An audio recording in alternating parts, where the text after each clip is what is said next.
Hey everybody, this is a quick little video, not a how-to, just more of a few tips for specifically in this case the Kryptonite KR6696 upper ball joint, and it will apply to a lot of the upper ball joints.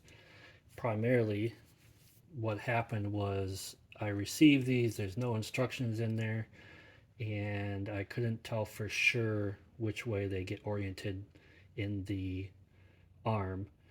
So I was looking around, found some bad information. Kryptonite had no information. So I decided to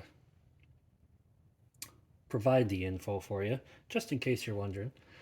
Like I said, I found some videos that were saying it wrong and couldn't confirm, so I got to redo one side because I was using bad information because they wouldn't provide it.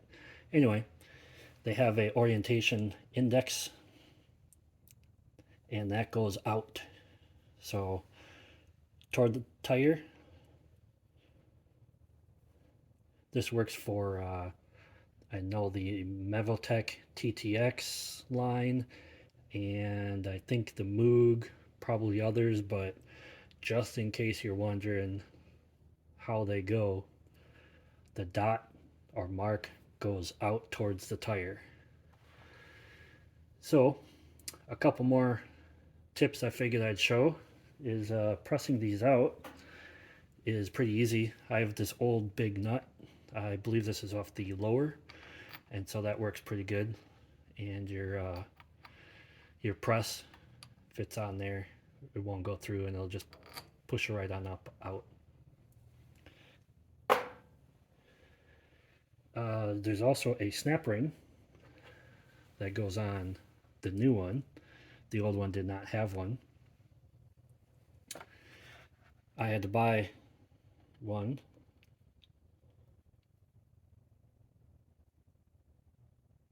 There's a number. And the tip size is too big. So I had to shave it down a little bit with a Dremel so that the tips fit in there.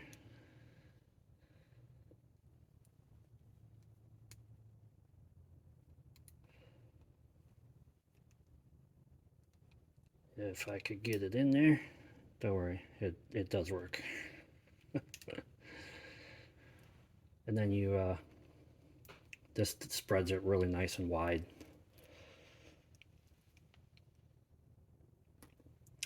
The small ones I had didn't work. These holes are pretty small. I believe if you have somewhere around a 9-inch, I think it was like 0.9 tip diameter would fit in there, but I made these work. Like I said, just use a Dremel and a little sandpaper. Made the diameter smaller. Works pretty good. So, a little bit more helpful, useful info. I use a strap here to hold the arm, or the knuckle, I guess.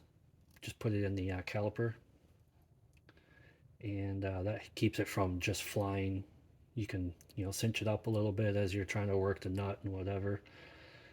I also put a little tie wire on there just to give a little extra protection so it doesn't go falling, crashing.